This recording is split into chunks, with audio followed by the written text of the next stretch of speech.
बहुत धन्यवाद। सबसे पहले तो मैं आज के इस संविधान सुरक्षा सम्मेलन में जय बापू जय भीम जय संविधान के इस कार्यक्रम में न्याय योद्धा, जननायक, लीडर ऑफ अपोजिशन माननीय राहुल गांधी जी का हम सब लोग हृदय की गहराई से स्वागत करते हैं, आभार व्यक्त करते हैं। सब अपना स्थान ग्रहण कर लें प्लीज। डिसिप्लिन का ध्यान रखते हुए सभी लोग प्लीज अपना स्थान ग्रहण करें।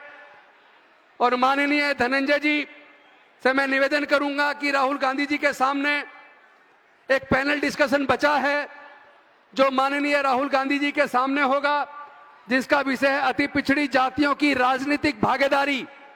उसका एंकरिंग करने के लिए मैं धनंजय जी से निवेदन करूंगा वो आए और माइक संभालें प्लीज। जब तक आप बैठेंगे नहीं ये सत्र शुरू नहीं होगा। ये पैनल डिस्कशन का अंतिम सत्र है। जब तक आप अपने स्थान पर बैठेंगे नहीं तब तक शुरू नहीं होगा। सेना कितनी भी बड़ी हो, अगर वो अनुशासित नहीं है और हजारों की सेना भी 500 जवानों से हार जाती है। आपको याद होगा 1 जनवरी 1818 को 500 महार योद्धाओं ने 28,000 की पेशवाई सेना को हराया था, तो वो केवल अनुशासन से संभव हुआ। इसीलिए आप लोग भी अनुशासन का पालन करते हुए अपने स्थान पर बैठे ताकि आगे का पैनल डिस्कशन शुरू हो। और ये जो आप फोटो ले रहे हैं, ये फोटो आपको सारे उपलब्ध करा दिया जाएंगे। प्लीज आप लोग अपना स्थान ग्रहण करें। जब तक आप नहीं बैठेंगे तब तक ये सत्र शुरू नहीं हो पाएगा। मैं निवेदन करता हूं जो आगे खड़े हैं वो प्लीज अपने स्थान पर बैठे। अब मैं निवेदन करूंगा धनंजय जी से वो आए और अपना पैनल डिस्कशन शुरू करें। प्लीज जो साथी लेफ्ट में खड़े प्लीज बैठ जाइए। प्लीज चेयर है पीछे, बैठ जाइए, बैठ जाइए, तब तक शुरू नहीं हो पाएगा। प्लीज वॉलंटियर से निवेदन उनको बिठवाइए। जो वॉलंटियर्स है प्लीज उनको बिठवाइए। इधर भी जो साथी हैं वॉलंटियर्स प्लीज बिठवाइए, प्लीज बिठवाइए। मैं जानता हूं आप न्याय योद्धा, जननायक राहुल गांधी जी से प्यार करते हैं, वो प्यार आपका छलक रहा है, हम जानते हैं।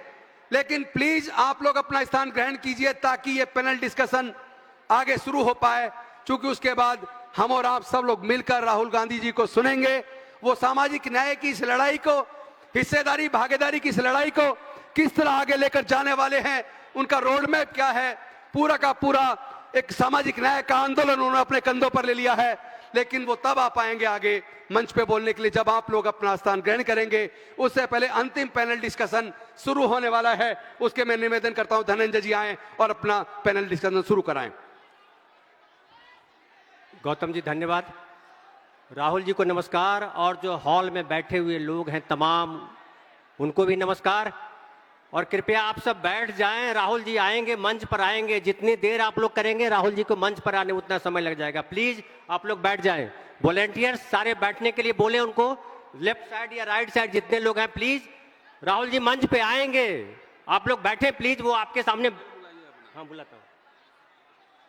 और हम जो आज चर्चा करने वाले हैं, राहुल जी के सामने बात करने वाले हैं, हमारे 3 साथी हैं। मैं तीनों साथियों को बुलाना चाहता हूं जो चर्चा करेंगे आपके सामने। एक्सट्रीम बैकवर्ड कास्ट लोगों की समस्याओं को लेकर के, उनकी राजनीतिक भागीदारी को लेकर के बात करेंगे। हमारे साथ हैं एडवोकेट राजीव रंजन। मैं निवेदन करूंगा एडवोकेट राजीव रंजन साहब आप मंच पर आएँ। राजीव भाई आए। मैं निवेदन करूंगा राष्ट्रीय अति पिछड़ा संघर्ष मोर्चा के अध्यक्ष और अति पिछड़ा पदाधिकारी कर्मचारी संघ के संयोजक श्री विजय चौधरी जी से कि आए मंच पर आए। मैं निवेदन करूंगा अति पिछड़ा अधिकार मंच के संयोजक नवीन पंडित प्रजापति जी से कि आए मंच पर आए। और आप तमाम जो हमारे पैनलिस्ट हैं उनसे निवेदन होगा कि आप सब जो है कम से कम समय में 3 से 4 मिनट में अपने वक्तव्य को पूरा करेंगे। और मैं थोड़ी सी बात करना चाहता हूं आप सबके सामने। ये संविधान सुरक्षा सम्मेलन है और संविधान की सुरक्षा हम क्यों करना चाहते हैं? क्योंकि संविधान जो है वो न्याय की बात करता है, संविधान जो है स्वतंत्रता की बात करता है, संविधान समता की बात करता है, और संविधान बात करता है भाईचारा, व्यक्ति की गरिमा की।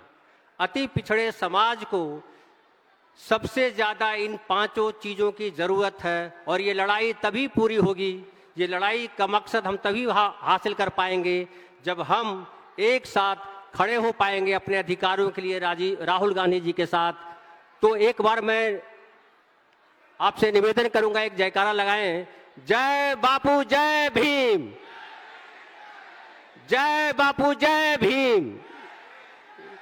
तो मैं सबसे पहले आमंत्रित करता हूं हमारे पहले पैनलिस्ट साथी विजय चौधरी जी। कृपया विजय चौधरी जी आएं और अपनी बात रखें।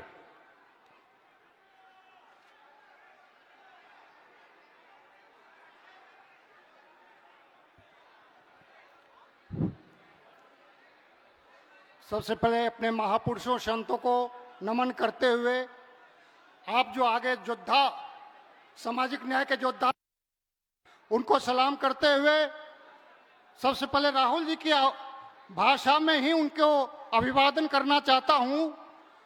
देश के भविष्य की बुनियाद है, देश के भविष्य का बुनियाद यही है, आने वाले कल की शुरुआत यही है।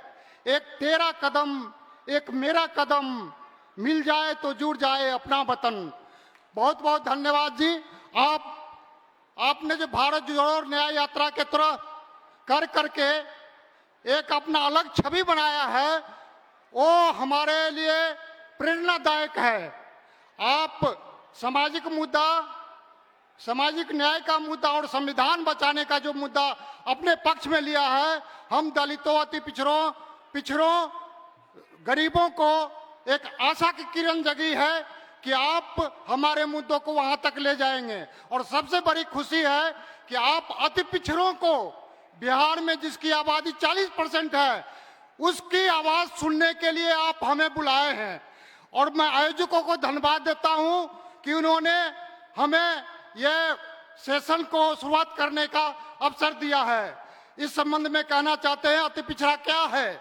अति पिछड़ा वैसी जातियों का है जो न तो खेतिहर मालिक, खेत का मालिक है, न जमीन जायदाद है, न व्यवसाय है, न उद्योग है। ये कामगार जाति, छोटी छोटी पेशागत जातियां हैं जो मजदूर का, खेतिहर मजदूर का काम करती है। इसको रहने का न घर है, न जमीन है। लोन लेना चाहे तो अपना मैंने लोन भी नहीं, गिरवी रखने के लिए कुछ नहीं है। वैसी जातियों को सबल देने वाला सबसे पहले जननायक कर्पूरी ठाकुर को मैं नमन करता हूं। आज उसी के कारण हम जो आज यहाँ बोल रहे हैं, उन्हीं के कारण बोल रहे हैं, और संविधान के कारण। यदि संविधान और कर्पूरी ठाकुर जी नहीं रहते तो आज हम नहीं पहुंचते। अभी राहुल गांधी सामाजिक मुद्दा का जो मुद्दा लिए हैं, सामाजिक न्याय का मुद्दा, अब हम चाहते हैं कि अति पिछड़ा का मुद्दा भी वो लेना चाहते तो हम 3 निवेदन इनसे है। हमारा निवेदन पहला है कि हमको केंद्रीय स्तर पर वर्गीकरण चाहिए। वर्गीकरण इसलिए पिछड़ों का वर्गीकरण, एक रोहिणी कमीशन का रिपोर्ट आया है। रिपोर्ट में यह हुआ है कि 843 जाति को, 883 जाति को शून्य प्रतिनिधित्व है, 800 और 1000 जाति को 2.5%, बाकी को ही सब कुछ है। तो इसीलिए यहाँ वर्गीकरण जरूरी है। इसीलिए आपसे अनुरोध है कि राष्ट्रीय स्तर पर वर्गीकरण का सपोर्ट कीजिए। दूसरा, हमारा समाज जो है अपने पैरों पर अभी नहीं, अपने पैरों से नहीं चल पाया। ये तो कर्पूरी ठाकुर की देन है कि हम लोग कुछ आगे बढ़े हैं। कुछ आवाज हम लोगों को लालू जी ने दिए, कुछ नीतीश कुमार ने अति किए, मजबूत किए, लेकिन धीरे धीरे ये लोग भी हमारा मुंह फेर रहे हैं। अब हमारा समाज माने चाह रहा है कि कहाँ जाए, ऑप्शन खोज रहा है। तो वैसे में आपके तरफ देख रहा है। तो हमारा दूसरा है, हमारे समाज के साथ शोषण अत्याचार ज्यादा होता है।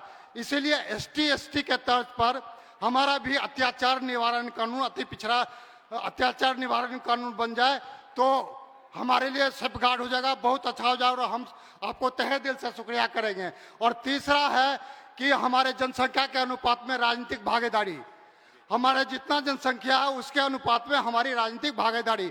आज तक का इतिहास है, कांग्रेस में अभी तक एक MP, झारखंड जब बिहार से बनी है, एक ही MP बन पाया है। राज्यसभा और विधान परिषद में एक भी सुन नहीं गया कांग्रेस का। विधान परिषद में 10-11 मात्र गए हैं अभी तक। तो ये स्थिति है। तो आपसे रिक्वेस्ट है, हमारे राजनीतिक भागीदारी मैंने जनसंख्या अनुपात में देंगे तो हम लोग तहे दिल से आपको सपोर्ट करेंगे। बहुत बहुत धन्यवाद, आपने सुना हमारे लिए और हमारे समाज के लिए इच्छा करने के लिए कुछ तैयार हैं। बहुत बहुत धन्यवाद राहुल। ठीक है, थैंक यू, बहुत बहुत धन्यवाद विजय चौधरी साहब। अब मैं आमंत्रित करूंगा नवीन भाई को, नवीन पंडित प्रजापति जी। ये ओबीसी है और उसमें एक विभाजन है ईबीसी, तो वो पिछड़ी, अति पिछड़ी, अत्यंत पिछड़ी जातियां हैं जिसमें काफ़ी जातियां हैं, और उनकी भागीदारी कैसे निश्चित हो, बताएं। आदरणीय राहुल गांधी जी और सभा में उपस्थित हमारे तमाम बड़े बुजुर्ग, नौजवान साथियों, महिलाओं, सभी को क्रांतिकारी अभिवादन। जय भीम, जय कर्पूरी, जय मंडल। साथियों, जिन्होंने नफरत फैलाई, कत्ल किए और खुद खत्म हो गए, वो नफरत से याद किए जाएंगे। जिन्होंने मोहब्बत का सबब पिया और कदम बढ़ाए, वो आज जिंदा हैं, वो मोहब्बत से याद किए जाएंगे। जिन्होंने सही वक्त का इंतजार किया और शक करते रहे, शक के कमजोर किलों में कातिलों का इंतजार उनकी किस्मत बन गया। रास्ते अलग अलग और साफ हैं, तुम्हें चुनना होगा नफरत, शक और मोहब्बत के बीच में। और राहुल गांधी जी मोहब्बत का पैगाम लेकर आए हैं, इसलिए हम लोग राहुल जी के साथ हैं, संविधान के साथ हैं। साथियों, बिहार में पिछड़ा, अति पिछड़ा, अनुसूचित जाति, जनजाति डिवीजन है, और सबसे बड़ी आबादी जो बिहार में है वो अति पिछड़ों की है। लगभग 36% जातीय जनगणना का जो रिपोर्ट कहता है बिहार में। लेकिन आप इसकी भागीदारी देखेंगे तो 10% इसकी भागीदारी भी विधानसभा में नहीं है। विधायिका में, न्यायपालिका में तो इनकी भागीदारी बहुत ही नगण्य है, शून्य के बराबर है कई कई सेक्टरों में। और जिस तरह से दलितों के साथ उत्पीड़न हो रहा है, लगभग उसी तरह से उत्पीड़न अति पिछड़ों के साथ हो रहा है। और सबसे बड़ा सवाल, जैसे अभी विजय बाबू बता के गए थे, कि भागीदारी का सवाल। और हम लोग ये देख रहे हैं, जब से हम लोग का जन्म हुआ है, हम लोग तो गांव समाज में भी अपना उत्पीड़न देखे हैं और अगल बगल भी उत्पीड़न देखे हैं और कॉलेज में भी देखे हैं। मैं खुद बेंगलोर में पढ़ा हूँ, लेकिन जब मैं अपनी जाति की सवाल को खड़ा करता था तो वहाँ पे भी जो ताकतवर जातियों या सवर्ण जाति के लोग थे, वो हम लोग सही दृष्टि से देखते थे। तो हम लोगों ने ये महसूस किया और जीवन में ये देखा है सब जगह, किस तरह से जाति के आधार पे भेदभाव हो रहा है, जाति के आधार पर है ना तमाम उत्पीड़न हो रहे हैं। तो हम लोग आज भी आज़ादी के इतने सालों बाद अति पिछड़ों की स्थिति नर्क से भी बदतर है बिहार में। और हम लोग मजबूरी में, जब कोई ऑप्शन नहीं मिलता है तो कभी है ना जेडीयू को वोट दे रहे हैं, कभी बीजेपी को वोट दे रहे हैं या किसी और को वोट दे रहे हैं, लेकिन हम लोग पास कोई ऑप्शन नहीं है। और आज जिस तरह से ऑप्शन और जिस तरह की चीजें बात आ रही है, और हमें पूरा विश्वास है राहुल गांधी जी आए हैं और अति पिछड़ों की पूरी भागीदारी की बात करेंगे। 36% अगर अति पिछड़ा है तो 36% में लगभग 90 के आसपास विधानसभा का सीट बनता है अति पिछड़ा का। आप देखिए बिहार में 30 मात्र विधायक अति पिछड़ा है, 1/3, मतलब 60 विधायक हमारे कम हैं। ये क्यों हो रहा है? ये सामाजिक अन्याय है, और इसी सामाजिक अन्याय के खिलाफ आज सामाजिक न्याय का सम्मेलन और संविधान बचाने का सम्मेलन हो रहा है, और हम लोग इसका पूरा अति पिछड़ा समाज तहे दिल से स्वागत करते हैं। हम लोग बात करने चाह रहे हैं कि आज जो कई सारे सवाल हैं, हमसे भी गलतियां होती है और तमाम लोगों से भी गलतियां होती है। आज हम सामाजिक न्याय की बात करते हैं। बिहार कांग्रेस में लगभग 40 जिलाध्यक्ष हैं। आप 40 जिलाध्यक्ष की सूची निकाल के देखिए, उसमें एक भी अति पिछड़ा समाज का लोग नहीं है। क्या ये बात सामाजिक अन्याय के, समाज न्याय के विरोध में नहीं है? एकदम विरोध में है। अगर 40 जिलाध्यक्ष हैं तो 40 जिलाध्यक्ष का आप 36% भी अगर सही से कैलकुलेशन कीजिए तो लगभग 7-8 से अधिक है ना जिलाध्यक्ष की सूची होनी चाहिए थी।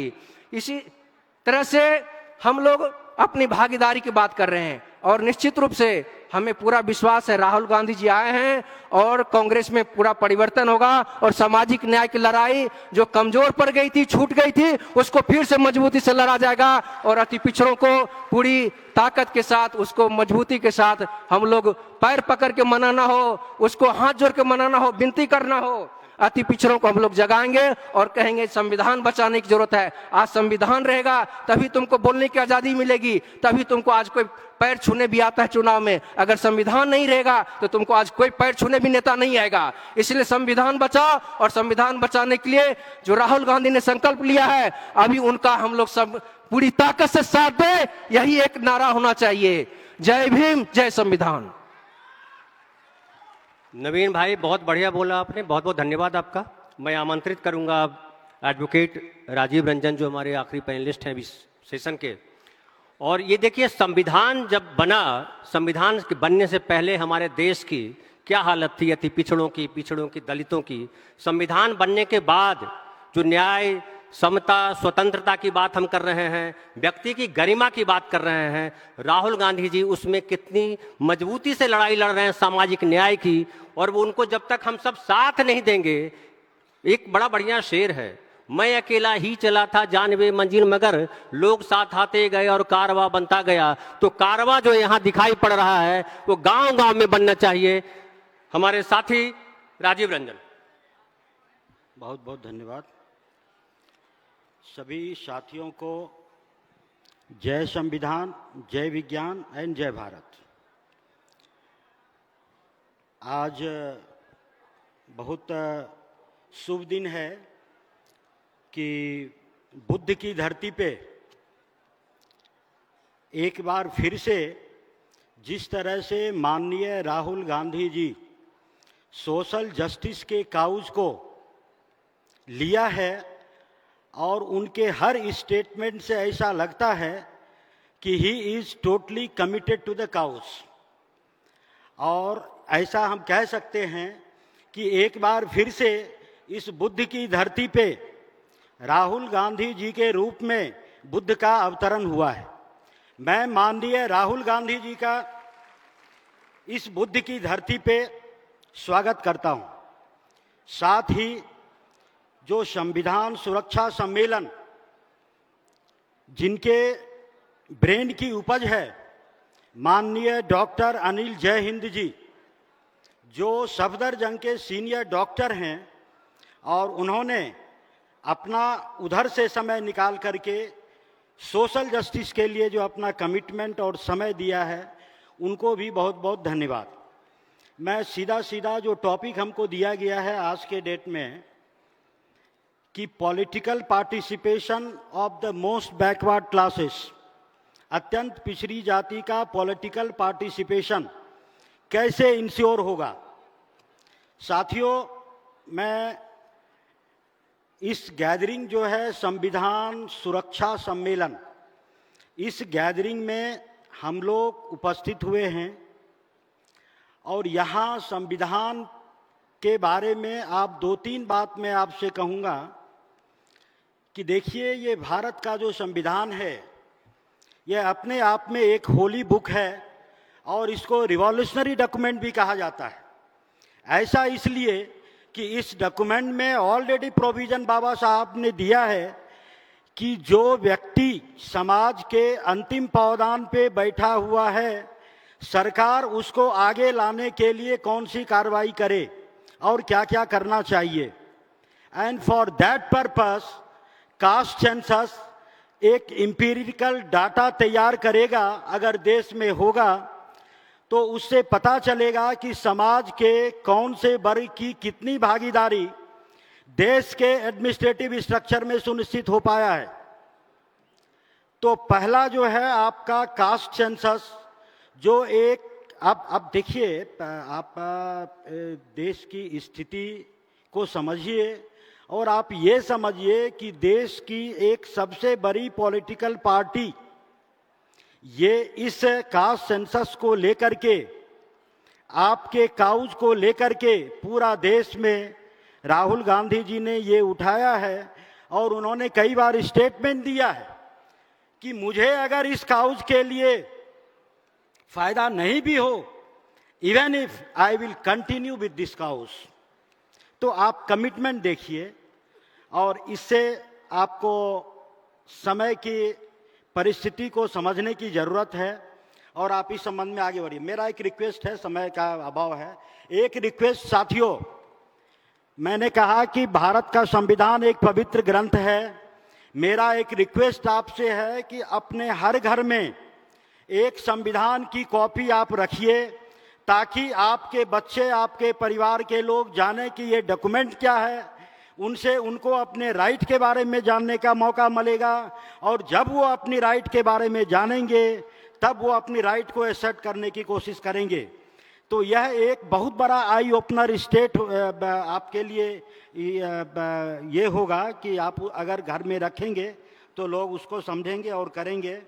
बस मैं ख़त्म कर रहा हूँ।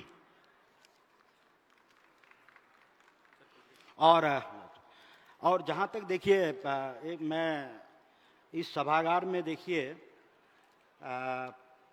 बाबू जगदेव प्रसाद का फोटो लगा हुआ है, रामस्वरूप वर्मा जी का लगा हुआ है, अब्दुल कयूम अंसारी जी का लगा हुआ है, अहिल्याबाई होलकर, बिरसा मुंडा जी, और उधर से राहुल गांधी जी, जगजीवन राम जी, कर्पूरी ठाकुर जी, जो अत्यंत पिछड़ी जाति के लिए जननायक कर्पूरी ठाकुर जी ने किया है, वो फार्मूला आज भी चल रहा है, और उस फार्मूला को और स्ट्रेंथन करने की ज़रूरत है। इसी बात के साथ मैं सभी साथियों को बहुत बहुत धन्यवाद, आपने ध्यान से सुना। जय जय संविधान, जय विज्ञान। Thank you very much.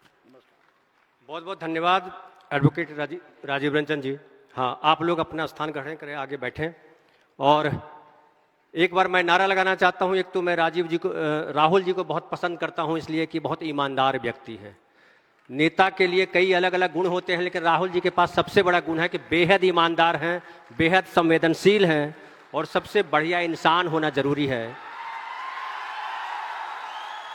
और जो संविधान ने हमको दिया है, संविधान ने हमको संवेदनशीलता दी है। ये सब जो हम बैठे हुए हैं कुर्सियों पर, ये संविधान की देन है। और मनुस्मृति अगर लागू होता 1947 के बाद 1950 में, तो समझ लीजिए कि ये पूरा समाज जो यहाँ बैठा नहीं दिखाई पड़ता मंचों पर। तो इसलिए राहुल जी के साथ आइए और एक बार नारा लगाते हैं, जय बापू जय भीम। अब मैं आगे के कार्यक्रम के लिए, संचालन के लिए आमंत्रित करता हूं राजेंद्र गौतम भाई का। राजेंद्र भाई प्लीज पधारे।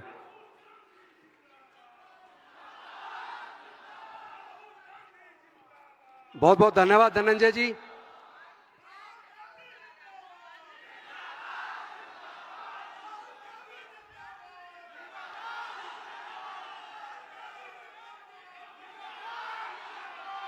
साथियों,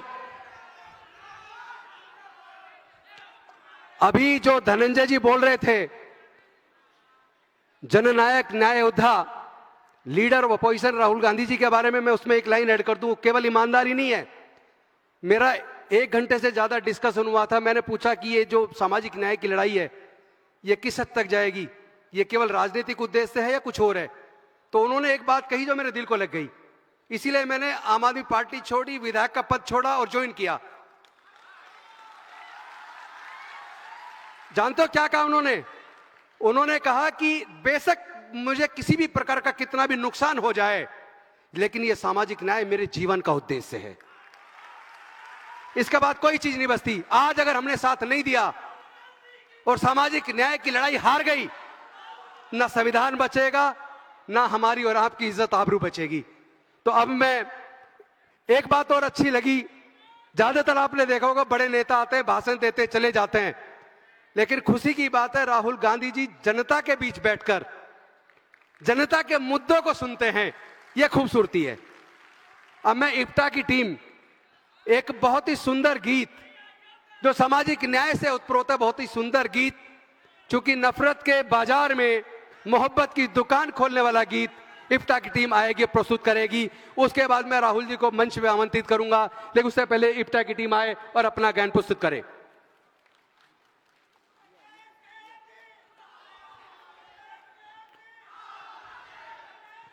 इंकलाब जिंदाबाद, जय भीम, जय संविधान।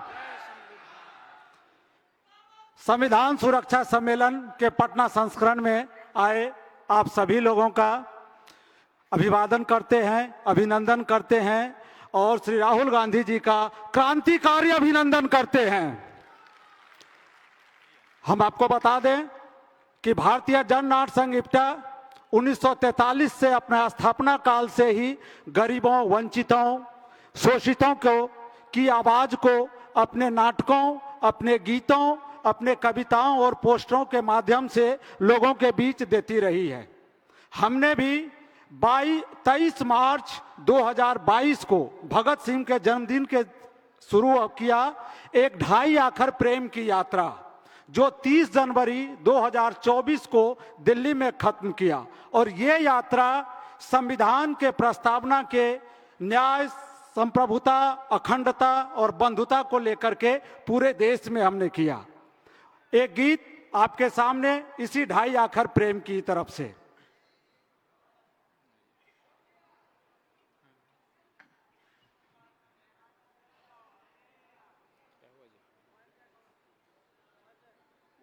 बंद कर दिया, बंद कर दिया।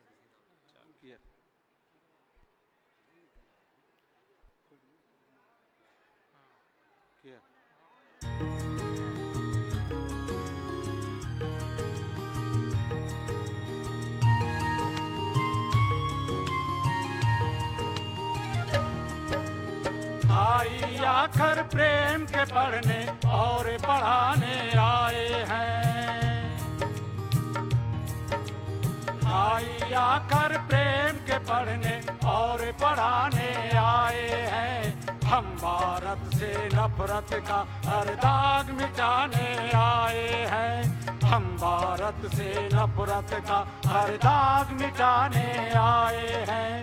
आई आखर प्रेम के पढ़ने और पढ़ाने आए हैं। हम भारत से नफरत का हर दाग मिटाने आए हैं। हम भारत से नफरत का हर दाग मिटाने आए हैं।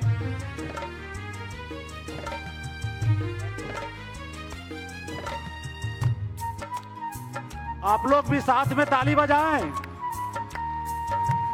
भगत सिंह के इनकलाब से, गांधी के आवाहन से और जो हमने सीखा है अशफाकुल्लाह के जीवन से।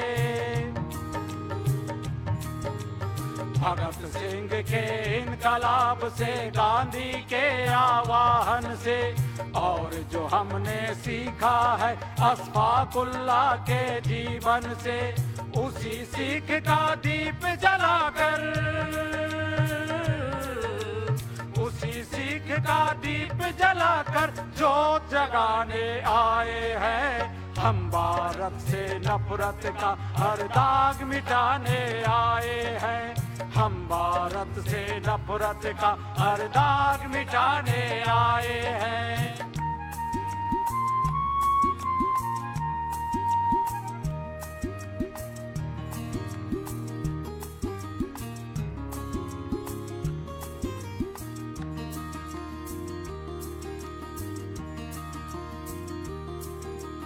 जिस आजादी की खातिर लाखों लोगों ने जुल्म सहे, कितनों ने गोली खाई, कितने जेलों में बंद रहे।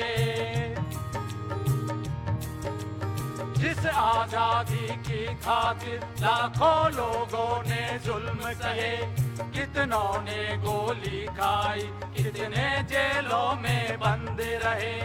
उस आजादी की रक्षा की,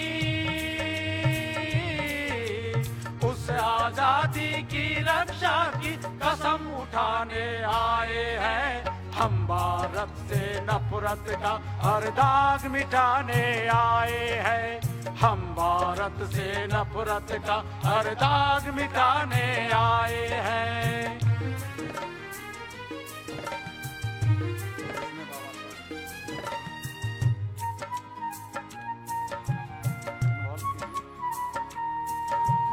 जिसमें बाबा साहेब ने सबको समान अधिकार दिए, शोषित पीड़ित दलित वर्ग को कानूनी उपचार दिए। जिसमें बाबा साहेब ने सबको समान अधिकार दिए, शोषित पीड़ित दलित वर्ग को कानूनी उपचार दिए। हम अपने उस संविधान का, हम अपने उस संविधान का मान बढ़ाने आए हैं।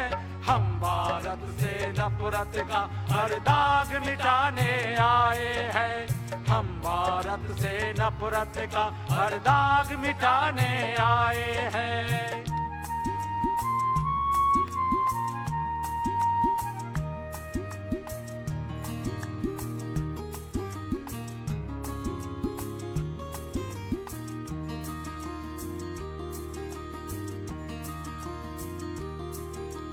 बहुरंगी फुलवारी का ये हुस्न बनाए रखना है, तरह तरह के खुशबुओं से इसे सजाए रखना है।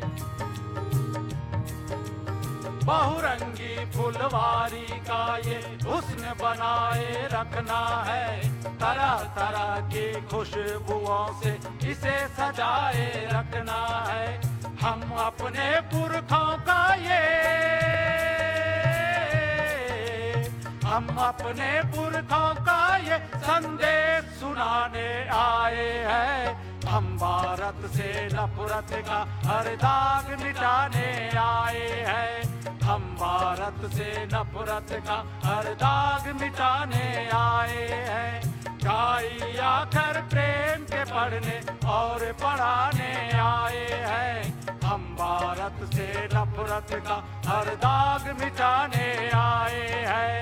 हम भारत से नफरत का हर दाग मिटाने आए हैं। गाई आकर प्रेम के पढ़ने और पढ़ाने आए हैं। हम भारत से नफरत का हर दाग मिटाने आए हैं। हम भारत से नफरत का हर दाग मिटाने आए हैं। शुक्रिया।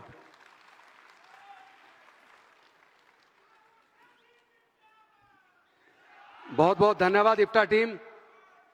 साथियों, ये एक बेहद खुशी का पल है कि सभागार में 5000 सामाजिक न्याय के योद्धा बैठे हैं, जो बिहार के कोने कोने से वंचित, शोषित, पिछड़े, अति पिछड़े, तमाम अति दलित, यानी जिनको मौका नहीं मिलता भागीदारी करने का, पूरे बिहार के एक कोने कोने से तमाम जातियों का एक समीकरण जो सामाजिक न्याय की लड़ाई लड़ने के लिए राहुल जी के साथ आया। मैं आपका आभार व्यक्त करता हूं। और साथियों, वो खुशी का पल अब आपके बीच, मैं इस खुशी के पल में निवेदन करूंगा जननायक, न्याय योद्धा, leader of opposition Rahul Gandhi ji से कि वो मंच पे आए। होके मायूस नहीं हूं, शाम से ढलते रहिए। तालियों के साथ स्वागत। जय जय जय जय जय भीम, जय जय जय जय जय भीम, जय जय जय जय जय भीम, जय बापू जय भीम, सामाजिक न्याय जिंदाबाद।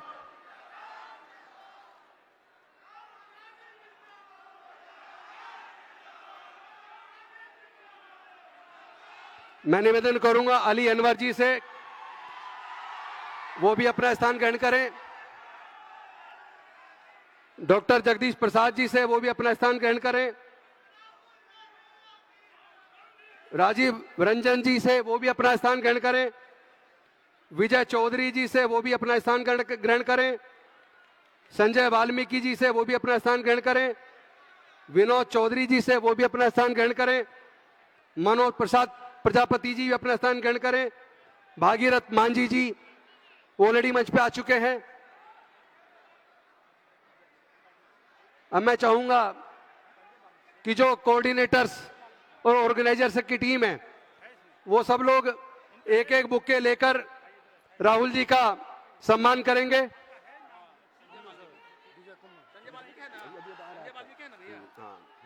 नहीं, संजय नहीं है।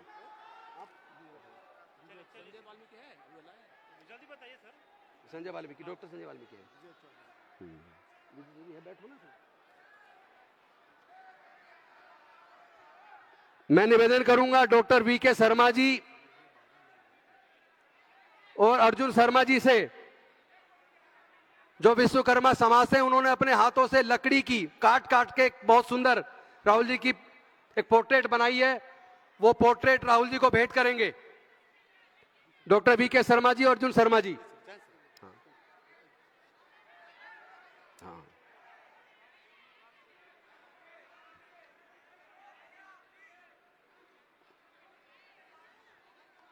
मनोज शर्मा जी और मांझी जी भी एक पोर्ट्रेट लेकर आए हैं, वो भी अपनी पोर्ट्रेट न्याय योद्धा राहुल गांधी जी को भेंट करें।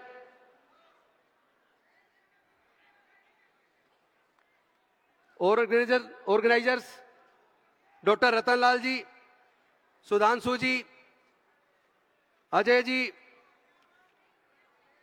आसिफ जी, वो फूलों का गुलदस्ता देकर राहुल जी का सम्मान करेंगे। और मैं निवेदन करूंगा अली अनवर जी, वो कृपया हाँ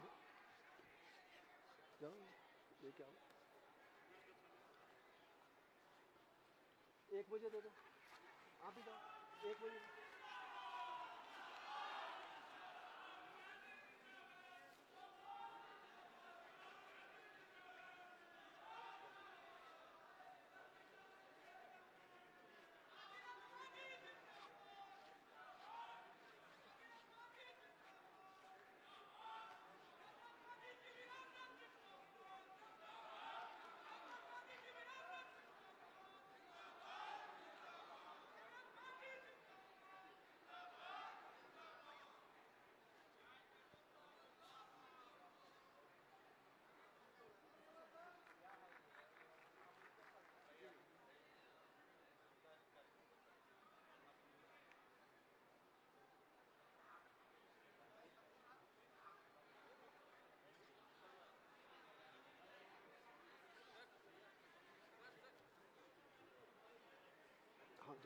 फ्रैंक हुजूर जी और धनंजय जी और एडवोकेट आसिफ जी। अब मैं निवेदन करूंगा अली अनवर जी से, धनंजय जी,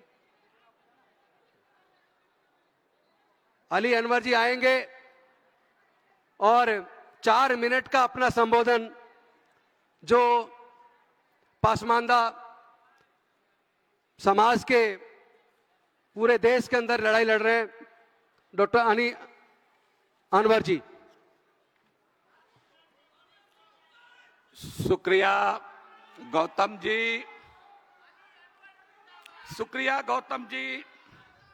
बैठिए बैठिए बैठिए, बोलने दीजिए। शुक्रिया अनिल जय हिंद साहब।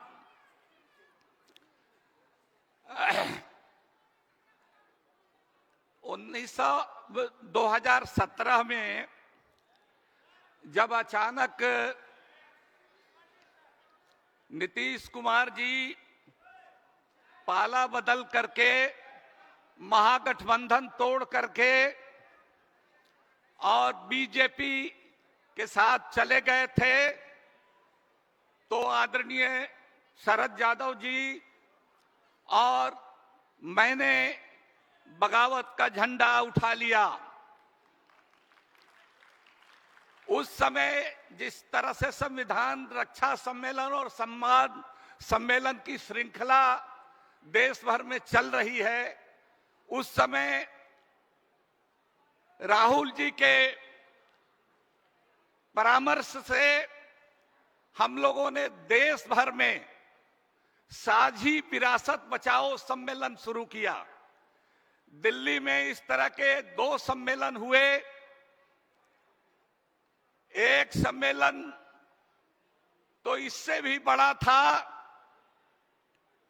मंच पर राहुल गांधी जी ही नहीं विराजमान थे, स्वर्गीय उप प्रधानमंत्री मनमोहन सिंह जी भी मंच पर विराजमान थे और सभी दलों के नेता विराजमान थे। तब मैंने एक शेर पढ़ा था उस समय, उसको दोहराते हुए, हम तो दरिया हैं, हमें अपना हुनर मालूम है, जिधर को चल पड़ते हैं उधर को रास्ता हो जाता है। राहुल गांधी जी ने, हम क्या जानते थे कि इस शेर को अक्षरशः लागू कर देंगे।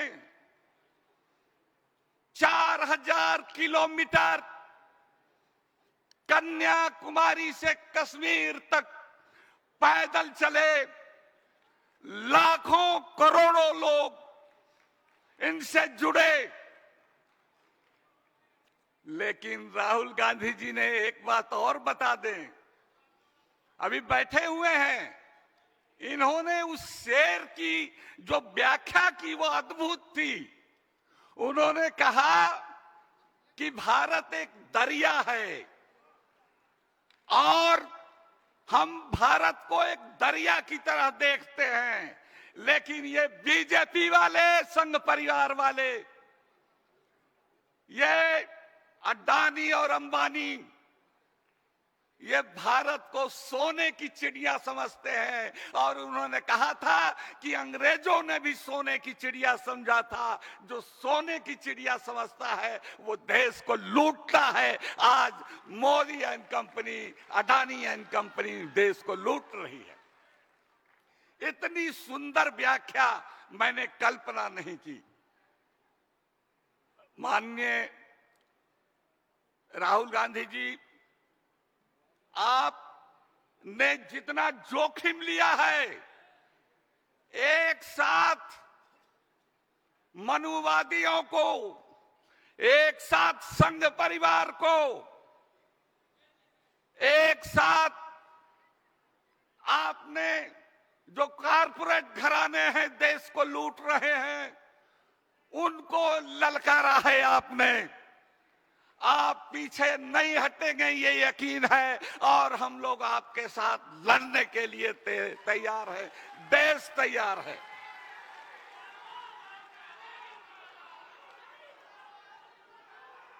आज तक किसी नेता की हिम्मत नहीं हुई जो ये कह दे कि मोहन भागवत जी संघ प्रमुख हैं और उन्होंने बयान दिया कि आजादी तो तब मिली जब अयोध्या में राम मंदिर बना। इसका मतलब ये कि जो 1947 में आजादी मिली वो गलत है। हाँ, वो संविधान को निगेट कर रहे हैं। आपने ठीक कहा कि ऐसे लोगों की जगह जेल में होनी चाहिए, इन पर देशद्रोह का मुकदमा चलना चाहिए।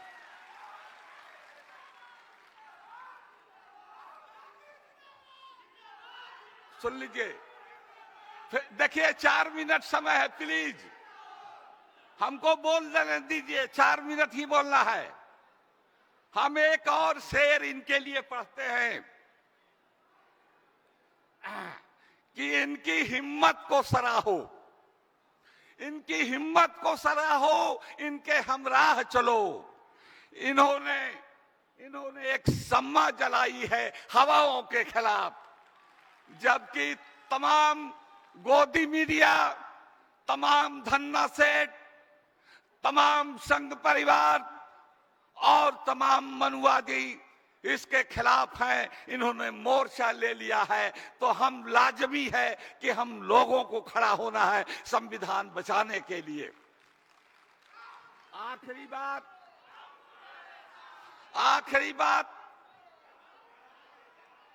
बात मैं ये कहना चाहता हूं कि आज अब्दुल कयूम अंसारी साहब की पुण्यतिथि भी है। ये महज इत्तेफाक है। इसको हम लोग उर्दू में कहते हैं हुस्ने इत्तेफाक, सुखद संयोग है कि आज ही के दिन ये सम्मेलन हो रहा है। कांग्रेस के नेता थे, आजीवन मंत्री बन रहे, 46 में मंत्री बन गए थे और राज्यसभा के भी मेंबर रहे। काका कालेलकर पिछड़ा वर्ग, पहला पिछड़ा वर्ग आयोग, उसके भी सदस्य थे। लेकिन ये बड़ी बात नहीं है।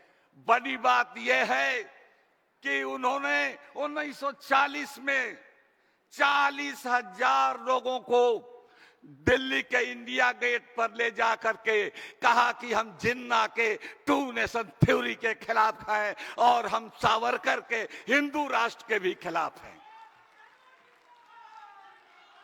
जो हम लोगों ने संगठन बनाया है ऑल इंडिया पसमानदा मुस्लिम महाज, ऑल इंडिया पसमानदा मुस्लिम महाज, वो रिलीजन न्यूट्रल और कास्ट न्यूट्रल शब्द है। हमारे पसमानदा में से 80% से ज्यादा 85% लोग अति पिछड़ा में आते हैं।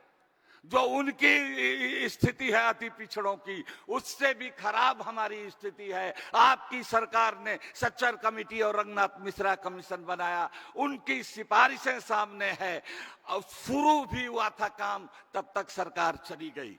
एक शेर पढ़ने की और इजाजत दे दीजिए।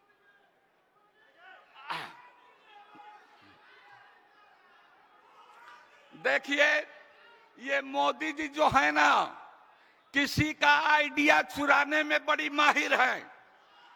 हमने 1998 में ऑल इंडिया पर पसमानदा मुस्लिम महाज बनाया, और जब हम पसमानदा कहते हैं तो सभी धर्मों के पीछे छूटे हुए लोग, हु लेफ्ट बिहाइंड, पसमानदा माने यही होता है। तो उसको ये हाईजैक करना चाहते हैं मोदी जी, राहुल जी। हम अकेले, हमारा संगठन अकेले मुकाबला नहीं हो सकता जब तक कि आपकी सरपरस्ती नहीं हो। ये मोदी जी, हमने तो अपने समाज के लोगों को जगाया है और ये कहा है। एक मोदी जी के लिए शेर सुन करके खत्म करते हैं। अमीर शहर की, सुनिएगा गौर से, अमीर शहर की हमदर्दियों से बच के रहना। अमीर शहर किसको कह रहे हैं आप समझ रहे हैं? अमीर शहर की हमदर्दियों से बच के रहना। ये सर से बोझ नहीं, सर ही उतार लेते हैं, सर ही उतार लेते हैं। जय बापू, जय भीम, जय संविधान, इनकलाब जिंदाबाद। धन्यवाद अनवर जी। अब मैं निवेदन करूंगा डॉक्टर अनिल जैन जी, जो संविधान सुरक्षा सम्मेलन के संयोजक भी हैं, हमारी टीम के साथी हैं, वो आएंगे और अपना ब्रीफ एक वेलकम स्पीच राहुल जी के सम्मान में रखेंगे। डॉक्टर अनिल जैन जी।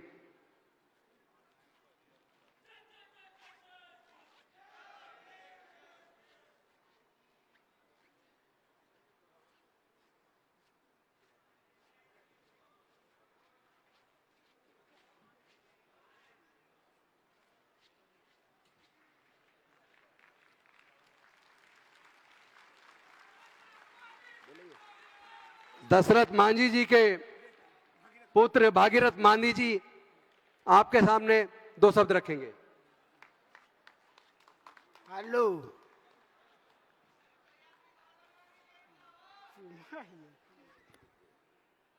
हेलो,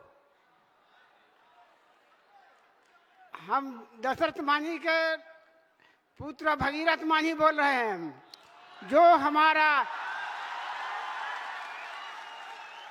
जनता लिए 22 साल में पहाड़ी काट कर रास्ता बना दिया। तो सारा जनता लिए बनाया, 22 साल उसमें काम किए थे।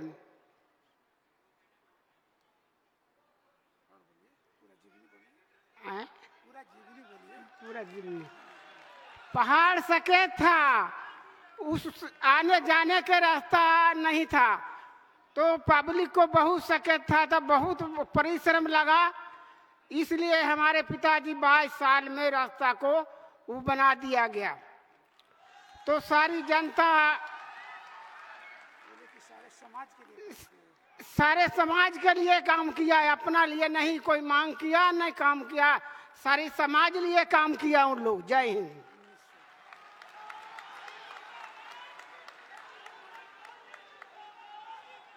धन्यवाद भागीरथ मांझी जी।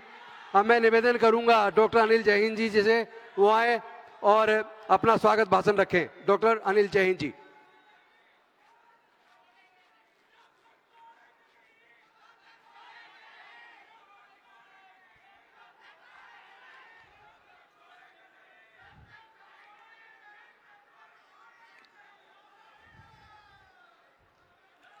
इस देश के दलितों, पिछड़ों, अति पिछड़ों, पसमानदा, अकलियत, आदिवासी और गरीबों के दिलों की धड़कन न्याय योद्धा राहुल गांधी जी, मंचासीन तमाम नेता और मेरे सामने इस सभागार में बिहार के कोने कोने से आए 250 संगठनों से अधिक के सम्मानित सदस्य जो संविधान के लिए, जो सामाजिक न्याय के लिए लड़ते हैं, आप सबको मेरा जय संविधान। साथियों, हमारा देश 15 अगस्त 1947 को आजाद हुआ और जब ये देश आजाद हुआ तो हमारे बड़े नेता महात्मा गांधी, पंडित जवाहरलाल नेहरू, बाबा जगजीवन राम जी, मौलाना आजाद, सरदार पटेल, सब लोग इकट्ठे हुए और सबने मंत्रणा की कि किस तरह से इस देश को बनाया जा सकता है। और सबने कहा कि अगर इस देश को स्वतंत्रता सेनानियों के सपने के हिसाब से बनाना है तो वो जो एक प्रस्ताव कांग्रेस ने कभी 31 मार्च 1931 को किया था कि जब देश आजाद होगा सबको समान दर्जा दिया जाएगा, सबको बराबर का वोट का अधिकार दिया जाएगा, फंडामेंटल राइट्स दिए जाएंगे, तो वो सपना पूरा करने के लिए, वो संविधान बनाने के लिए कौन सा व्यक्ति अच्छा रहेगा। और सबने मिलकर के बाबा साहब भीमराव अंबेडकर जी को ये तय कर दिया कि वो अगर संविधान बनाएंगे तो वो संविधान हमारे देश के लिए सबसे अच्छा होगा। साथियों, आपको पता है इस देश में वो ताकतें हैं जो इस बात को मानती ही नहीं कि हमारा देश 15 अगस्त को 1947 को आजाद हुआ और वो जब बाबा साहब भीमराव अंबेडकर जी ने संविधान बनाया तब भी उस संविधान को उन्होंने नहीं मांगा। ऑर्गेनाइजर जो आरएसएस का एक मुखपत्र है उसमें एडिटोरियल छपा कि जो बाबा साहब ने ये संविधान बनाया है ये मनुस्मृति के खिलाफ है, इसलिए हम इस संविधान को स्वीकार नहीं कर सकते। और वही ताकतें पिछले 75 साल से छिपकली की जैसे कटी पूंछ होती है उस तरह से तड़प रही है कि इस संविधान को बदल दिया जाए। लेकिन पिछले चुनाव में भी उनकी कोशिश थी कि 400 सीटें आ जाएं तो हम ये संविधान बदल दें। लेकिन मैं बधाई देना चाहता हूं इस देश के आप जैसे जो जागरूक हमारे गरीब वर्ग के लोग थे, जो दलित थे, आदिवासी थे, वो एक चट्टान की तरह उन्होंने एकता दिखाई और उनके मंसूबों पे पानी फेर दिया। लेकिन आज खतरा टला नहीं है और ये बताया जाता है कि जितना बड़ा खतरा होता है कुदरत उतनी बड़ी ताकत हमारे बीच में किसी न किसी व्यक्ति के रूप में भेज देती है। और आज इस बड़े खतरे से लड़ने के लिए वो खतरा जो संविधान को बदल देना चाहता है, वो लोग जो ये चाहते हैं कि जन्म के आधार पे और जाति के आधार पे इस देश में काम निर्धारित हो कि किसको कितनी इज्जत मिलेगी, किसको कौन सा काम मिलेगा, किसके पास शिक्षा लेने का अधिकार होगा, किसके पास जन्म धन दौलत और संपत्ति रखने का अधिकार होगा, वो पुराना संविधान जो मनुस्मृति वाला उसको लागू करना चाहते हैं और वो बड़ी बारीकी से काम कर रहे हैं। एक चीनी कहावत है कि डेथ बाय द 1000 कट, यानी किसी की मौत एक बार में मत करो, थोड़ा थोड़ा काट काट काट काट करके करो, ब्लेड से उसको ब्लीड करते रहो, काटते रहो। और हम देख रहे हैं जैसे आरक्षण में लेटरल एंट्री शुरू हो गई है, कहीं एनएफएस शुरू हो जाता है, तमाम संवैधानिक संस्थाओं को लूला लंगड़ा लाचार बना दिया गया है। इस तरह से संविधान की भी कभी भी एकदम हत्या नहीं होगी, उसी तरह उसका एक एक पन्ना फाड़ दिया जाएगा। लेकिन मैं राहुल जी एक बात को कहना चाहता हूं कि ये लोग जो बैठे हैं, जो बिहार के कोने कोने से आए हैं, हमारे किसी प्रोग्राम में हम किसी को बस नहीं प्रोवाइड करते, ये अपने साधन से आए हैं। कोई रात को ट्रेन से आया है, कोई बस अपनी बस से किराए से आया है, कोई किसी और तरीके से आया है। ये सब असली लोग हैं जो संविधान को बनाए रखना चाहते हैं, और इस संविधान को बनाए रखने के लिए आपकी क़यादत में, आपकी रहनुमाई में ये बड़ी से बड़ी कुर्बानी देने के लिए तैयार है। अपना सर कटा देंगे, लेकिन संविधान के एक पन्ने पे खरोंच नहीं आने देंगे। तो अब मैं जानता हूं कि आप राहुल जी को सुनना चाहते हैं, लेकिन देश में एकमात्र नेता राहुल गांधी हैं जो किसी पूंजीपतियों की शादियों में शरीक होना और नाचना गाना पसंद नहीं करते। वो गरीबों की बात को करते हैं, जिनके ऊपर ईडी लगा दो, सीबीआई लगा दो, इनकम टैक्स लगा दो, रोजाना सुबह बुलाओ, शाम तक इंटेरोगेट करते रहो, जेल में भेजने का इनका ऑर्डर कर दो, इनकी संसद सदस्यता छीन लो, इनका घर छीन लो, तमाम रोज इनको हत्या की धमकियां मिलती हैं। लेकिन ये हिमालय पर्वत की तरह, चट्टान की तरह उन ताकतों के खिलाफ खड़े हैं, और हम सब लोग राहुल जी आपके पीछे खड़े हैं।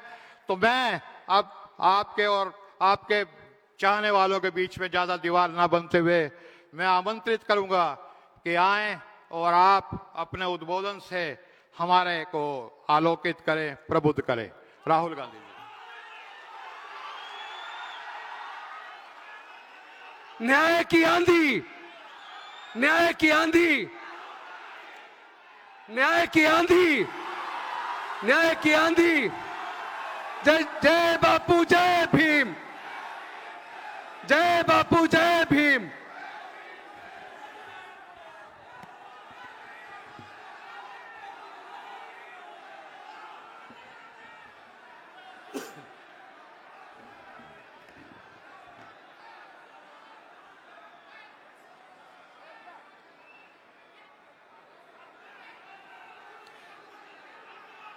अनिल जैहिंद जी, अनवर अली जी, राजेंद्र पाल गौतम जी, जगदीश प्रसाद जी, एडवोकेट यूनुस जी, एडवोकेट राजीव रंजन जी,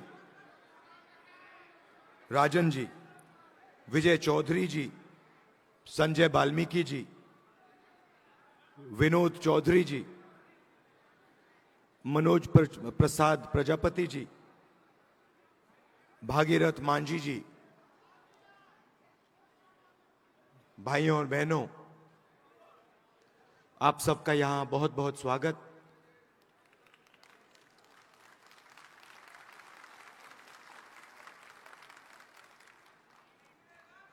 मैं आपके भाषण सुन रहा था,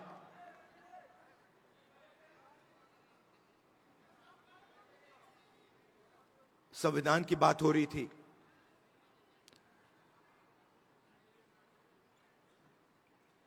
और जब हम इस किताब को देखते हैं, दिखाइए जरा अपना संविधान।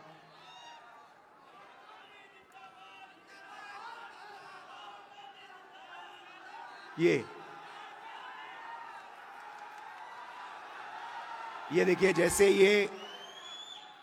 जैसे ये अचानक संविधान इस हॉल के कोने कोने तक पहुंच गया, वैसा ही हम हिंदुस्तान में करना चाहते हैं। मगर हमारे लिए ये सिर्फ एक किताब नहीं है, ये इस किताब में हजारों साल की सोच है, हिंदुस्तान की सोच है। आपने शुरुआत में कहा कि बुद्ध भगवान की धरती पे आप स्वागत कर रहे हो। बुद्ध भगवान की आवाज इस संविधान में है।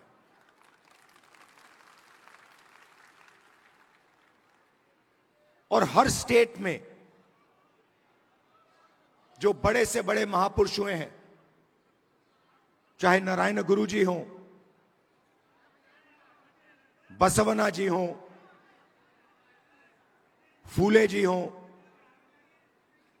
गांधी जी हों, अंबेडकर जी हों, इन सब की आवाज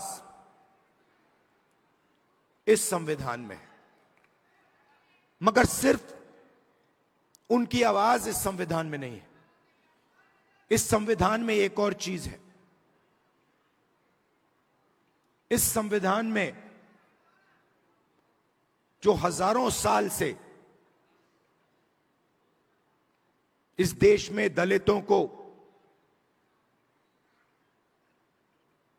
पिछड़ों को, आदिवासियों को, उनके खिलाफ जो अन्याय किया गया, जो लाखों करोड़ों रुपए, लाखों करोड़ों लोगों का जो दर्द है, दुख है, वो भी इस संविधान के अंदर आज तक है।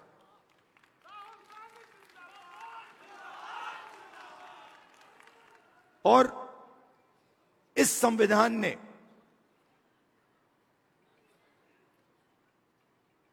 उस दर्द को पूरी तरह नहीं मगर थोड़ा सा कम किया है।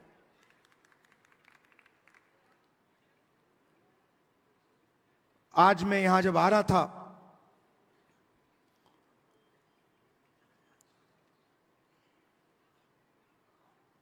गंगा जी की ओर मैंने देखा, गाड़ी में बातचीत हो रही थी और मैं सोच रहा था कि ये लगती तो एक नदी है,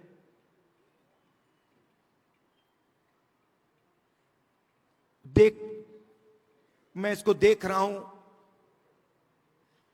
एक नदी दिख रही है, मगर इसका पानी, इस नदी का पानी सब जगह है। अगर आपने आज सुबह पानी पिया तो वो आपके अंदर है, आपके खून में है। अगर आपने आज सुबह रोटी खाई तो उस रोटी में था। वैसे ही ये इस संविधान का विजन वही था।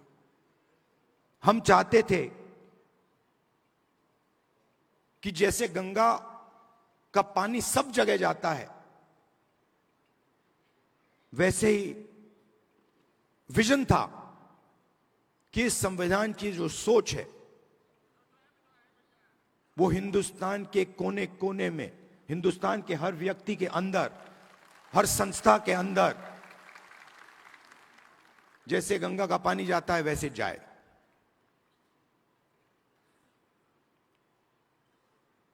और कुछ दिन पहले मोहन भागवत कहते हैं कि गंगा गंगोत्री में नहीं शुरू हुई। हिंदुस्तान को आजादी 15 अगस्त 1947 को नहीं मिली,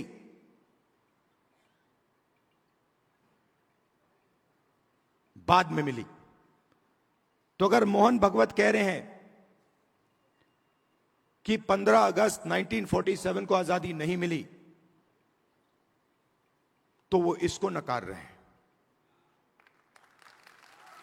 वो कह रहे हैं, खुले स्टेज में कह रहे हैं कि इस किताब में जो सोच है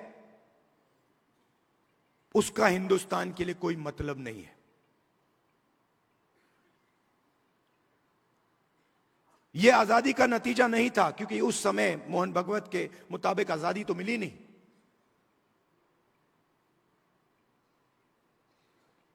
और इसकी सोच को, अंबेडकर जी की सोच को, गांधी जी की सोच को, बुद्ध भगवान की सोच को, फूले जी की सोच को वो मिटाने लगे हैं। हिंदुस्तान की हर संस्था से, हर इंस्टीट्यूशन से, फाइनेंशियल सिस्टम से, इकोनॉमिक सिस्टम से, पॉलिटिकल सिस्टम से, सोशल स्ट्रक्चर से मिटा रहे हैं उसको। आप मुझे बताओ, इस किताब में कहां लिखा है कि हिंदुस्तान का पूरा धन 2-3 आदमियों के हाथ में जाना चाहिए। कहां लिखा है इस किताब में?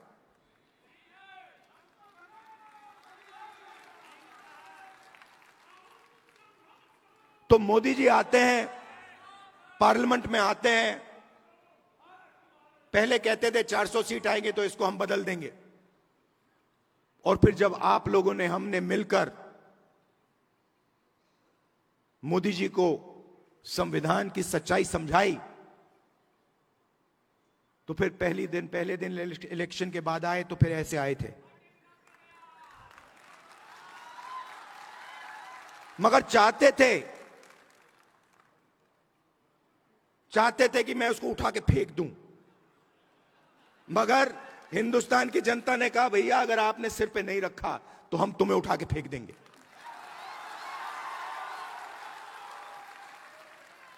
तो इसलिए प्रधानमंत्री ने इसको यहां रखा, मत्था टेका, अंदर चले गए और फिर अपना काम फिर से शुरू कर दिया। मैं आपको 2-3 आंकड़े देना चाहता हूं।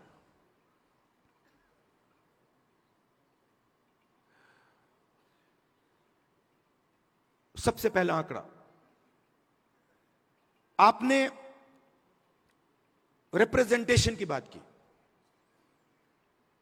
आपने कहा कि पॉलिटिकल रिप्रेजेंटेशन होना चाहिए।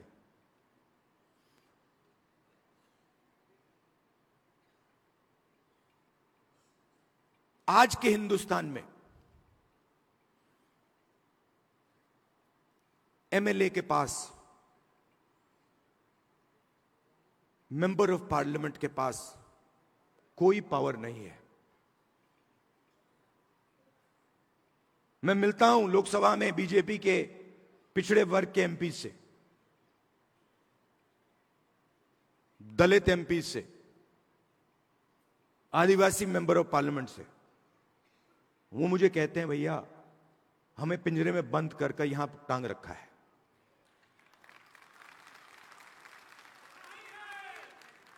पावर कहीं और है, रिप्रेजेंटेशन कहीं और है। इसका यह मतलब नहीं है कि रिप्रेजेंटेशन नहीं मिलनी चाहिए, मिलनी चाहिए, जरूर मिलनी चाहिए और मिलनी चाहिए,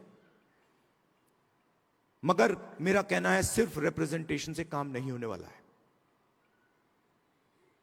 हिंदुस्तान की सबसे बड़ी कंपनियों की लिस्ट निकालिए, अदानी, अंबानी, टाटा, बिरला, लिस्ट निकालिए, 500 कंपनी की लिस्ट निकालिए। इनको हिंदुस्तान की सरकार देश का पूरा धन पकड़ा रहा है। एयरपोर्ट्स, पोर्ट्स, सेलफोन, सारा का सारा धन इन 500 लोगों को पकड़ाया जा रहा है। और मैं आपसे पूछना चाहता हूं, इन 500 लोगों में से, इन 500 कंपनी के मालिक में से आप मुझे एक पिछड़ा वर्ग का व्यक्ति का नाम बता दो, एक दलित, एक आदिवासी का नाम आप मुझे बता दो। आपको एक नाम नहीं मिलेगा। इन कंपनियों की मैनेजमेंट टीम की लिस्ट निकालो, उसमें दिखा दो मुझे, एक दलित नाम दिखा दो, एक आदिवासी नाम दिखा दो, एक पिछड़े वर्ग का नाम दिखा दो, एक माइनॉरिटी का नाम दिखा दो।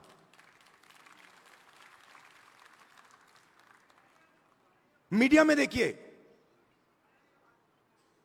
एंकर्स की लिस्ट निकालिए, मालिकों की लिस्ट निकालिए। 20-25 कंपनियां, मीडिया की कंपनियां पूरा नैरेटिव बनाती हैं, हिंदुस्तान का नैरेटिव बनाती हैं।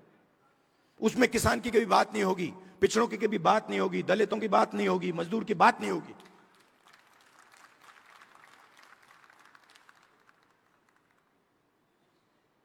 कुछ साल पहले मैं सोच रहा था ये किसानों की बात क्यों नहीं करते,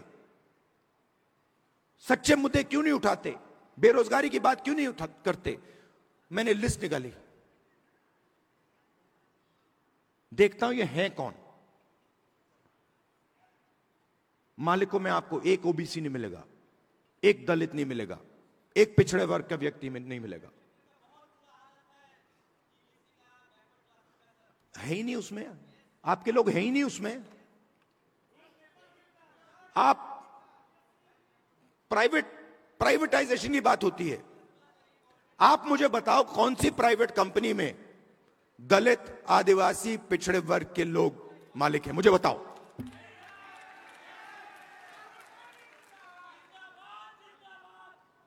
मैं कल कुछ दिन पहले रात को एम्स गया। मेट्रो स्टेशन में लोग वहां 600-700 लोग लेटे हुए हैं। किसी को कैंसर हुआ है, दिल की बीमारी है, वाल्व नहीं काम कर रहा, सांस नहीं ले पा रहे हैं, टॉयलेट नहीं वहां पे, खाने को नहीं है, प्राइवेट अस्पताल में जा नहीं सकते।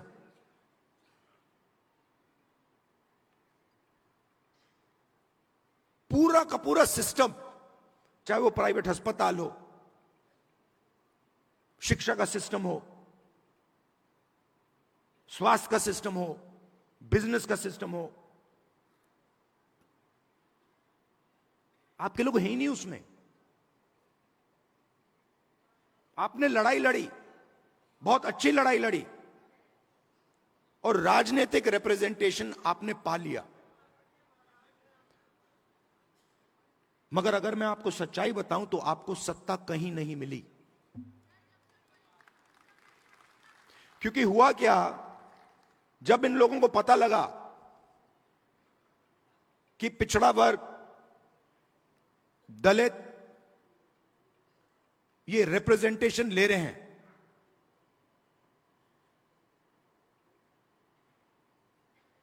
तो इन्होंने रिप्रेजेंटेशन आपको दे दी, मगर पावर कहीं और ले गए।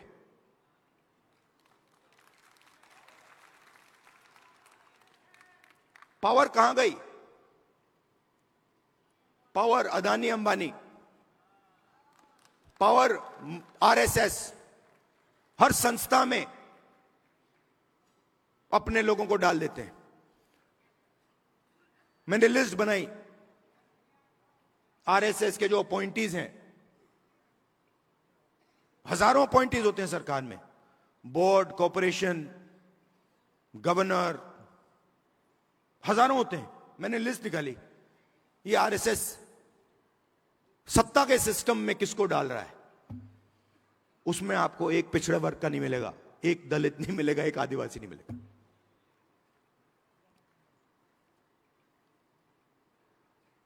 बजट, हिंदुस्तान का बजट 90 लोग बांटते हैं। एमपी एमएलए बजट नहीं बांटते। जो धन है वो 90 अफसर बांटते हैं, secretary to government of India. मैंने लिस्ट निकाली, ये है कौन? आपकी आबादी, पिछड़े वर्ग की आबादी 50% है, कम से कम। कोई जानता नहीं है। आज तक कोई ये नहीं कह सकता कि गारंटी कह के मैं कह रहा हूं कि भैया 50% है। ये कह सकते हैं कि हां 50%, कम से कम 50 है, 50 से 55 भी हो सकती है, 60 भी हो सकती है, पता नहीं, मगर 50 से कम नहीं है। दलितों की 15%, आदिवासियों की 8%। इसीलिए तो हम यहां आए हैं।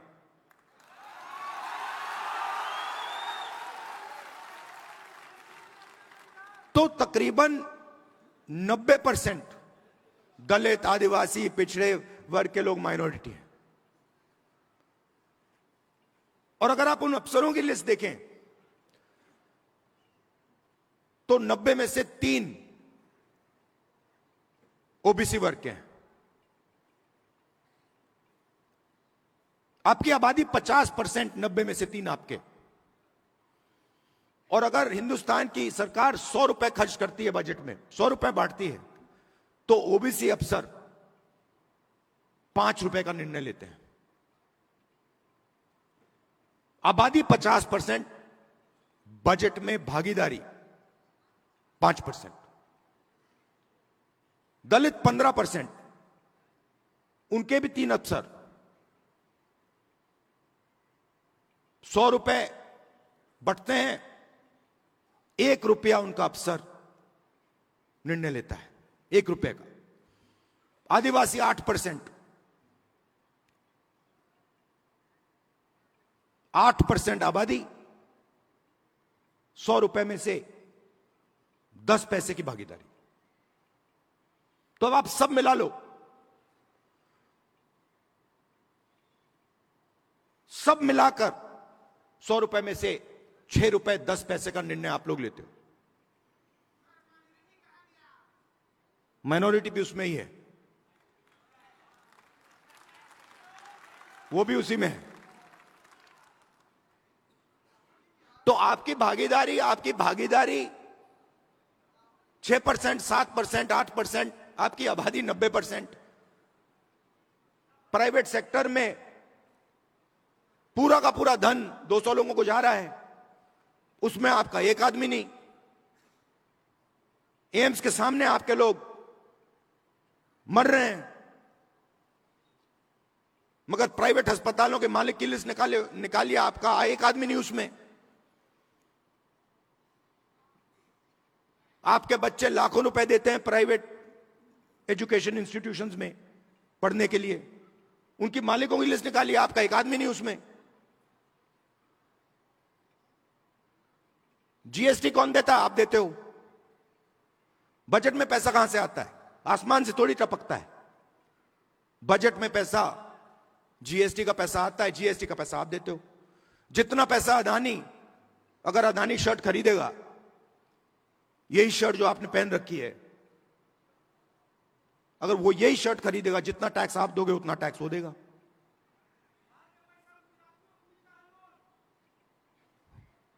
तो हो क्या रहा है?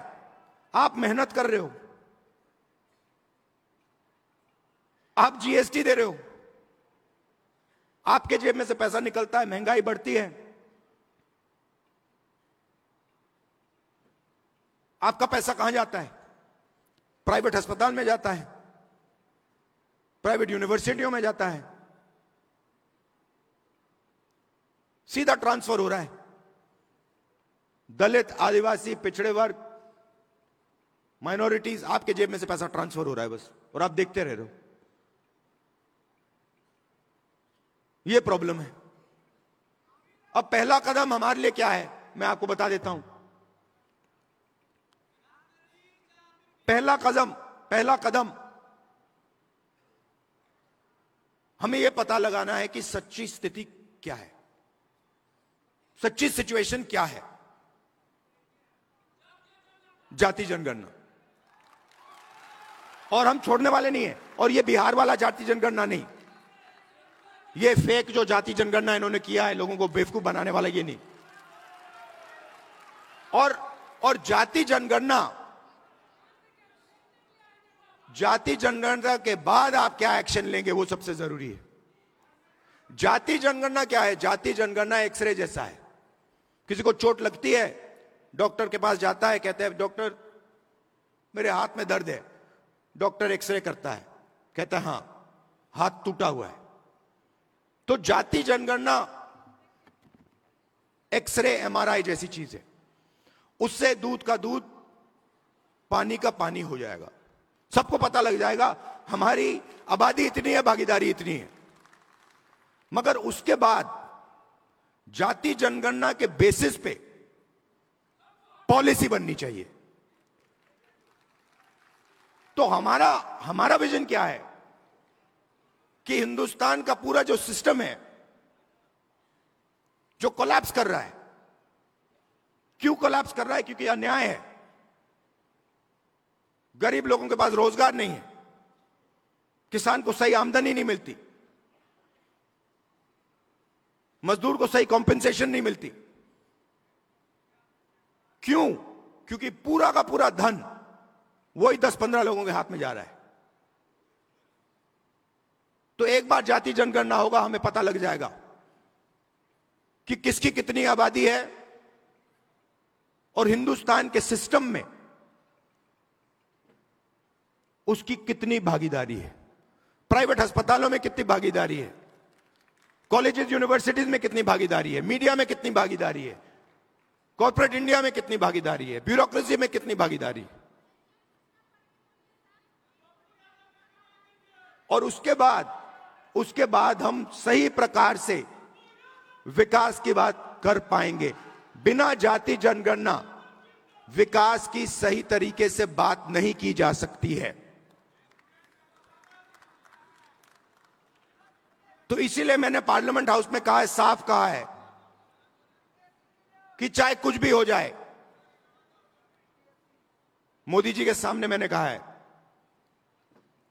चाहे कुछ भी हो जाए, कांग्रेस पार्टी इसी लोकसभा में और राज्यसभा में जाति जनगणना आपके मुंह के सामने पास करेगी।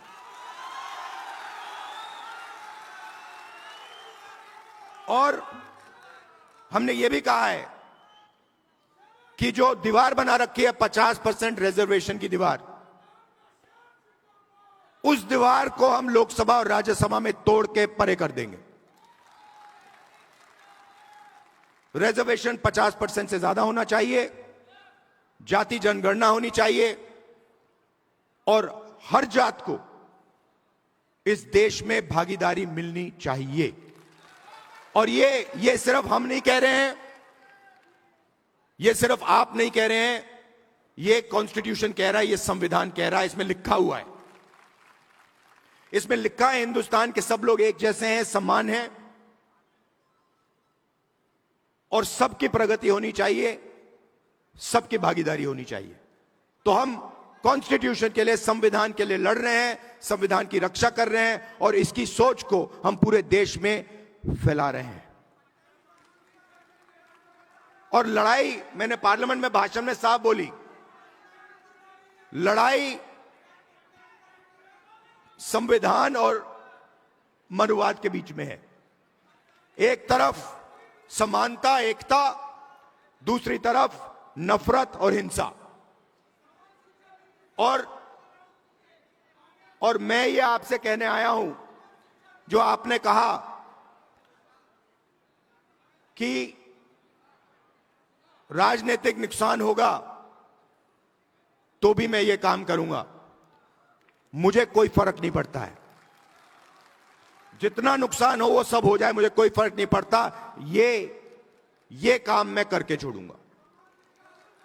आप सब यहां आए, इसके लिए दिल से आपका बहुत बहुत धन्यवाद।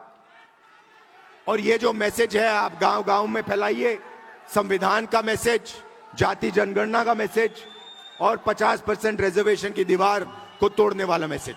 धन्यवाद, नमस्कार, जय हिंद।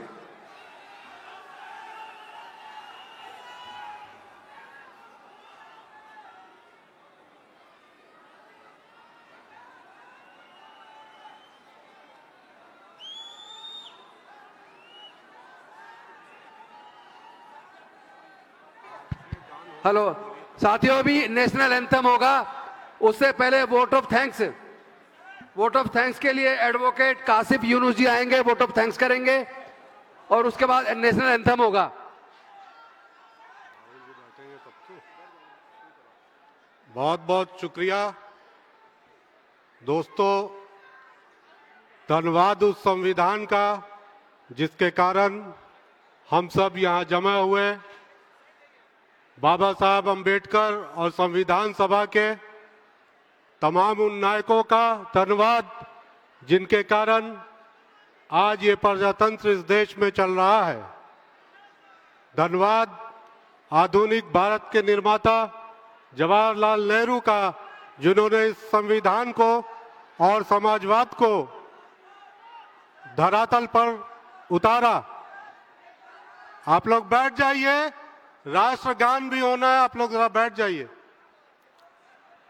आप लोग बैठ जाइए, राष्ट्रगान होना है, राष्ट्रगान का सम्मान करिए, बैठ जाइए सब लोग जो आगे आए हुए हैं। दोस्तों, हजारों साल नरगिस अपनी बेनूरी पे रोती है, बड़ी मुश्किल से होता है चमन में दीदवर पैदा। ऐसे ही दीदवर हमारे न्याय योद्धा लोकप्रिय राहुल गांधी जी का भी बहुत बहुत धन्यवाद कि यहाँ आकर उन्होंने हम सबका हौसला बढ़ाया।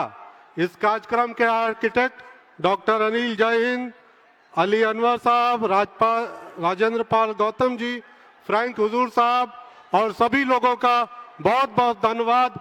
धन्यवाद बिहार के कोने कोने से आए हुए उन तमाम न्याय योद्धाओं का जो संविधान को अपनी सड़कों पे, गलियों पे, शहरों में बचाते हैं। जय भीम, जय संविधान, जय भारत। सभी साथी अपने स्थान पर खड़े होंगे नेशनल एंथम के लिए।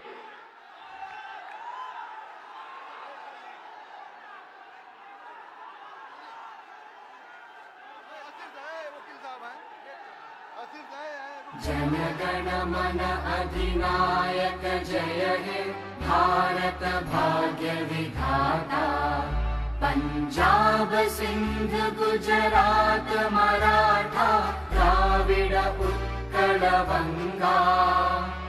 विंध्य हिमाचल यमुना गंगा उच्चल जलधि तरंगा। तव शुभ नामे जागे, तव शुभ आशीष मांगे। गाहे तव जय गाथा, जन गण मंगलदायक जय हे भारत भाग्य विधाता। जय हे